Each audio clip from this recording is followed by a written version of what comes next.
உங்க குழந்தை மேல சூடா ஏதாச்சும் பட்டுருச்சுன்னா நீங்க பயப்படாம பண்ண வேண்டிய 5 முக்கியமான விஷயங்கள் என்னன்னு சொல்றேன். இந்த வீடியோ ஃபுல்லா பாருங்க. ஃபர்ஸ்ட், சூடுபட்ட இடத்த மினிமம் 20 மினிட்ஸ் ஆகுது குளிர்ந்த தண்ணியில காமிங்க. இது ஸ்கின் டேமேஜ் ஆழமா போகாம குறைக்கும். ரெண்டாவது, குழந்தையோட டயப்பர் ட்ரெஸ் ரொம்ப டைட்டா இருந்துச்சுன்னா அதை ஸ்லோவா ரிமூவ் பண்ணுங்க. ரொம்ப ஃபோர்ஸ் கொடுத்து இழுக்காதீங்க, ஸ்கின்னோட சேர்ந்து வர்றதுக்கான வாய்ப்பு இருக்கு.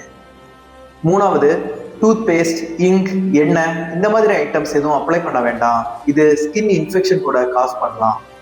நாலாவது, டேஞ்சரஸ் ஏரியான்னு சொல்லப்படுற ஃபேஸ், நெஞ்சு பகுதி, பிரைவேட் பார்ட்ஸ் இந்த மாதிரி இடத்துல காயம் இருந்துச்சுன்னா உடனே ஹாஸ்பிட்டல் கூட்டிட்டு வாங்க. அஞ்சாவது, பெரிய தீக்காயம் இருந்துச்சுன்னா குழந்தை டீஹைட்ரேஷன் போறதுக்கான வாய்ப்பு கூட இருக்கு. ஸோ அவங்க தண்ணி குடிக்கிறாங்கன்னா நிறைய தண்ணி கொடுங்க. ஹாஸ்பிட்டல் எவ்வளோ சீக்கிரம் கூட்டிட்டு வர முடியுமோ அவ்வளோ சீக்கிரம் கூட்டிட்டு வாங்க. முக்கியமான ஒரு விஷயம், அவங்க எட்டி பிடிக்கிற இடத்துல சூடா எதுவும் வைக்காதீங்க. அவங்க ஒரு ஆர்வத்துல என்ன இருக்குன்னு பாக்குறதுக்காக அதை எடுத்தாலும் அது அவங்க மேல விழுறதுக்கான வாய்ப்பு இருக்கு. இந்த video maximum save and share பண்ணுங்க. பீடியாட்ரிக் அவேர்னஸ் அண்ட் ஹெல்த் டிப்ஸுக்கு என்ன ஃபாலோ பண்ணி வச்சுக்கோங்க. தேங்க்யூ.